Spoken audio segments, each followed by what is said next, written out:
Nesta Resenha da Bola, sexta-feira, dia 30 de junho de 2025, iremos falar do Mundial de Clubes. Antônio Manuel Góes vai chegar falando da eliminação do Flamengo para o Bayern de Munique. Robinson Lessa vai destacar um grande confronto nesta terça-feira envolvendo o Real Madrid contra a Juventus.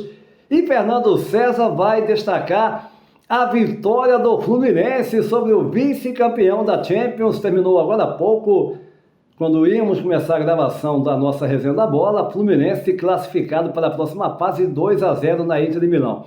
Notícias também do afastamento, a demissão de Renato Paiva do Botafogo. O português foi mandado embora pelo John Testo do Botafogo. Tudo isso não sai daí já após a nossa vinheta.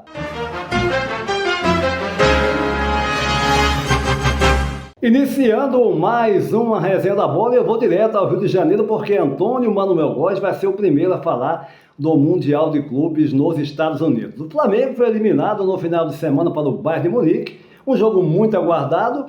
Todos sabiam que o Bayern, pelo timaço que tem, seria um jogo muito complicado. Agora o Flamengo cometendo muitos erros, 3 erros, claro, mediante a pressão do Bayern, mas uma equipe do Flamengo, com a categoria que tem, poderia ter abordado de uma outra forma, né? Não ter cometido tantos erros mediante um adversário tão forte. Porque o Flamengo também foi comentário aqui no Canal 11, inclusive de Portugal, e outras mídias de Portugal, que o Flamengo poderia ter tido uma outra abordagem, um outro comportamento diante de um time tão forte e que tem a maior chance de ganhar realmente como ganhou o Bayern de Munique. Antônio Manuel Góes, quero lhe ouvir direto do Rio de Janeiro. Um abraço. Um mínimo de racionalidade em situações adversas.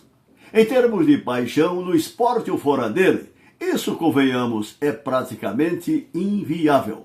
Entretanto, trata-se do único caminho para entendermos desfechos que não consultam nossas expectativas, até por haver da outra ponta uma força humana a se sobrepor ao oponente. No caso, Bayern de Munique contra o Flamengo nesse domingo 29, pelas oitavas de final da Copa Mundial de Clubes. Os sectários recusam-se a enxergar que os alemães impuseram um erro ao adversário, com uma implacável barreira de até 6 atacantes, a fechar no campo defensivo do Flamengo os caminhos para o contra-ataque. Aliás, um irônico detalhe com o qual, não raras vezes, o time de Filipe Luís tem sido preponderante, como ocorrera em 2019 sob o comando de Jorge Jesus, diante de antagonistas brasileiros e sul-americanos. Protagonista da seleta constelação técnica, física, tática e financeira do futebol europeu e mundial, o Bayern de Munique se cercou de cuidados para neutralizar um Flamengo sabidamente impositivo, de rotineira marcação alta, cujos predicados foram exibidos na virada de placar e amplo domínio dos 3-1 contra o Chelsea, um dos gigantes da Premier League inglesa. Quem torce ou analisa nos limites de uma visão clubística, por isso mesmo passional, caso específico dos tais influenciadores de redes sociais, com centenas de milhares e até milhões de seguidores, integra a lógica bizarra do vencer ou vencer, fora de cuja enganosa realidade a vida é um alucinante inferno de ranger de dentes. O fim do mundo. Fico com Filipe Luís e seus pés no chão na coletiva pós-jogo. O Bayern venceu porque é muito melhor que o Flamengo e estamos conversados, com a competência de induzir sua equipe a erros pontuais na saída de bola, determinantes da derrota por 4-2. Quando deu, o Flamengo se recompôs e equilibrou as ações, por 2 vezes a se aproximar da vantagem do Bayern, uma em cada tempo, com Gerson no primeiro e Jorginho de pênalti no segundo. Não podemos esquecer que Emanuel Neuer realizou pelo menos 2 magistrais intervenções. Afinal, ele é o lendário goleiro da seleção alemã que todos conhecemos faz tempo. Oportunidades em que o Flamengo por pouco deixou de balançar suas redes. Apesar dos simplistas descolados da vida real, repetirem que o futebol se decide nas quatro linhas, as finanças desse lucrativo esporte mundo afora respondem por contratações dos mais qualificados profissionais, entre treinadores e jogadores, com elevadíssimo patamar salarial, bem assim estruturas garantidoras de desempenho acima da média. Aliás, o que acontece em termos de Brasil e América do Sul, com o próprio Flamengo, o Palmeiras e outros clubes de nossa primeira prateleira continental. Oportuno frisar que nas redes sociais, o Bayern teceu elogiosas referências à desenvoltura do Flamengo no embate desse domingo, a exemplo do que já fizera no curso da semana passada seu treinador, o belga Vincent Kompany, um ex-vitorioso zagueiro do Manchester City e da seleção de seu país, por sinal da mesma idade, 39 anos, do rubro-negro Felipe Luiz. Por fim, Antônio Júnior, malgrado a eliminação, o Flamengo deixou nesse Mundial de Clubes a marca de eficiência tática e técnica, a incluí-lo na opinião de abalizados críticos esportivos da mídia europeia, como uma expressiva força do futebol internacional. Pois é, Antônio Manuel Góes, sem dúvida alguma, o Flamengo enfrentou uma grande equipe. O Bayern tem um futebol e jogadores de altíssimo nível. Agora, eu volto a manter a minha opinião que num jogo como esse, o Flamengo jamais iria mudar o modo de jogar dele, mas os erros foram cruciais. Por mal o Bayern forçou os erros, mas o Flamengo cometeu erros que com a equipe gigante, eu vou sempre bater nessa tecla, não pode ter nenhum, imaginam 3 erros, né? O gol contra acontece. E aí, claro, o Bayern seria favorito, em maioria dos jogos o Bayern iria vencer o Flamengo como venceu esse. Mas a abordagem poderia ter sido outra e o Flamengo acabou sendo derrotado por um gigante, que também é um dos favoritos dessa conquista. Mas, meu caro Robinson Lessa, você chega agora direto de Penedo Lagoas falando de um grande confronto nesta terça-feira. Real Madrid e Juventus, hein, Robinson? Um abraço. Olá, amigos do Resenha da Bola. Olá, Antônio Júnior. Estamos voltando aqui para falarmos mais uma vez sobre o Super Mundial de Clubes da FIFA que vem sendo disputado nos Estados Unidos. Encerrada a fase classificatória, alguns confrontos começaram a chamar a atenção, e dentre eles o duelo envolvendo Real Madrid e Juventus de Turim. Confronto que será realizado na segunda-feira e que vem chamando a atenção. O Real Madrid, no seu último compromisso, venceu e convenceu. Aliás, nos seus 2 últimos compromissos, venceu e convenceu.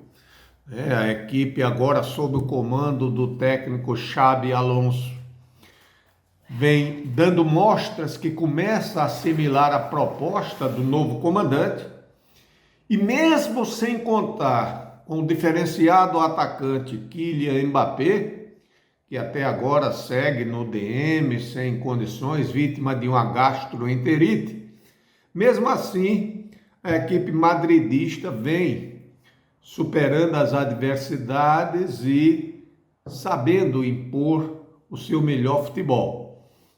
Cresceu nas últimas 2 rodadas e vai enfrentar a Juventus. A Juventus caiu de 5 para o Manchester City na última rodada da fase classificatória. Já estava classificada, tudo bem, mas era para ter apresentado um melhor futebol. Foi engolida a velha senhora pela equipe inglesa do Pep Guardiola, perdeu de 5-2, poderia ter perdido até demais, porque a bolinha apresentada pela equipe italiana realmente não a credencia a fazer frente ao poderoso Real Madrid, que não é mais sombra daquele Real de 2 anos atrás. Real na última temporada ficou bem abaixo do esperado, né? E agora com a mudança do treinador vem tentando se apresentar com um time, um esquema diferente, com ideias novas. De qualquer forma, é um time que merece todo o respeito. Tem nas suas fileiras jogadores do quilate de Bellingham, de Vinícius Júnior, né? Do próprio Mbappé, que poderá entrar, quem sabe, a partir já da próxima fase. É um time qualificado. Agora, um jogo que, no meu modo de entender, os blancos, como são chamados, os madrilhenhos, levam uma vantagem teórica, é bem verdade. A escola italiana, nós sabemos perfeitamente que não é muito adepta do futebol ofensivo. A escola italiana é expert em formar uma equipe compacta, bem sólida na sua defesa e explorar os contra-ataques eventualmente. Mas mesmo assim, eu creio que o Real Madrid tenha condições de seguir adiante. Lembrando que as coisas a partir de agora serão diferentes. É uma nova competição dentro do próprio torneio e os europeus começaram a crescer, começaram a pegar um pouco mais de ritmo de jogo. Isso com certeza vai dificultar muito para todos os seus adversários. Um forte abraço e até a próxima, pessoal! Exatamente, Robson, a outra competição. A gente está vendo isso, Real Madrid crescendo, né? Tudo bem, a Inter foi eliminada hoje pelo Fluminense, daqui a pouquinho é assunto para Fernando César, que vai falar justamente dessa vitória do Fluminense, vitória gigante. Mas antes do Fernando, né, o John Textor demitiu o Renato Paiva, o treinador do Botafogo não é mais treinador, e ele deixou claro, o Renato Paiva, que o John Textor tentou interferir no seu trabalho na escalação do time contra o Palmeiras. Na minha opinião, insano. O John Textor é uma figura polêmica, alguns não gostam que critiquem ele, né, aqueles botafoguenses mais exaltados, mais apaixonados pelo John Textor, mas é uma pessoa, no mínimo, polêmica e de ações, por vezes, né, incompreensíveis. Foi demitido o Renato Paiva, que vinha fazendo um ótimo trabalho no Botafogo, sem dúvida alguma. Fernando César, e a vitória do Fluminense, meu caro, 2-0 na Inter, hein, Fernando? Olá, Júnior, olá, meus amigos da resenha. Eu ainda estou, assim, eufórico pelo que eu vi até agora em pouco, quando terminou o jogo do Fluminense, frente ao vice-campeão da Champions League, um gigante da Europa que é a Inter. É por isso que a gente tem que valorizar uma vitória como essa. Eu poderia, inclusive, começar aqui essa gravação lamentando o que aconteceu com o Flamengo no jogo diante do Bayern.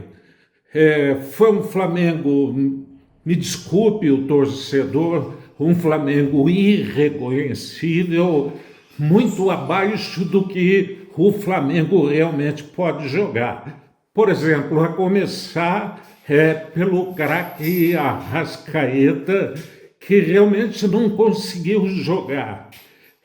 Lamento, claro, que a gente tem que reconhecer as virtudes desse gigante também, que é o Bayern, que, por exemplo, o goleiro Rossi, do Flamengo, que para mim é um goleiraço, goleiro além de, eu entendo pelo que eu já vi, além de tentar defesas milagrosas, como por exemplo Neuer teve numa das arrancadas da equipe do Flamengo, infelizmente o Rossi no jogo contra o Bayern não esteve inspirado. Claro que, além da capacidade, o goleiro tem que ter sorte também. E, normalmente, a sorte, ela está do lado, ela ajuda quem trabalha. E, lamentavelmente, para ele, para o Rossi, além das bolas dificílimas, porque, por exemplo, o Harry Kane, ele conseguiu fazer 2 gols dos 4 com os 2 pés dele, um com o pé esquerdo, outro com o pé direito, que para nós brasileiros isso chega a ser humilhante. Mas, enfim, é página virada, é claro que o Flamengo vai tirar lições do que aconteceu, mas para mim, além de todo o time, do futebol que o Fluminense apresentou contra a Inter, tivemos alguns personagens. O Arias, que não é surpresa para ninguém, o oportunismo do Cano, que conseguiu colocar para humilhar entre as pernas do goleiro da Inter, a maneira como o Renato Gaúcho, técnico experiente e malandro no bom sentido, conseguiu incutir na cabeça dos jogadores do Fluminense a tranquilidade necessária para os jogadores cumprirem tudo aquilo que ele pediu para este jogo, que sabíamos seria muito difícil. E para completar, outro personagem, a liderança do Thiago, que é um técnico dentro de campo. As imagens comprovaram isso. Quando houve uma parada durante o jogo e que ele, ao lado do Renato Gaúcho, passava orientações para os companheiros, e nos momentos mais difíceis para a retaguarda do Fluminense, lá estava ele, o Thiago Silva, orientando e tranquilizando. Então, aí vai entrar, a gente sabe da capacidade do Felipe Luiz, mas talvez pela juventude, 38 anos, se eu não estou enganado, ele não tem um ano de experiência como técnico de um time profissional do quilate de um Flamengo. Só o tempo vai dar para ele aquilo que um técnico precisa ter. E eu até conversando com um companheiro, tão logo terminou o jogo, eu lembrei daqueles técnicos da velha guarda, como, por exemplo, Oswaldo Brandão, né? Que ao lado do Abel, técnico do Palmeiras, é o treinador mais vitorioso no comando da equipe do Palmeiras. Lembrei do Enio Andrade, que conseguiu o primeiro título nacional para o futebol paranaense em 85 e que conseguiu contra o Bangu no Rio de Janeiro e que até hoje o saudoso Enio é reconhecido aqui pela torcida do Curitiba. Isso só o tempo vai dar ao técnico Felipe Luiz. É isso aí, e me desculpe o entusiasmo, porque o que o Fluminense conseguiu hoje é para a gente comemorar, Júnior. Pois é, Fernando César analisando a vitória do Fluminense. Esta edição da nossa Resenha da Bola vai ficando por aqui. Vamos falar muito do Mundial de Clubes, no PB do Esporte também. Mas essa edição vai ficando por aqui, convidando você para se inscrever no nosso canal, deixar o seu like e compartilhar nossos vídeos em suas redes sociais. A todos um abraço e até a próxima.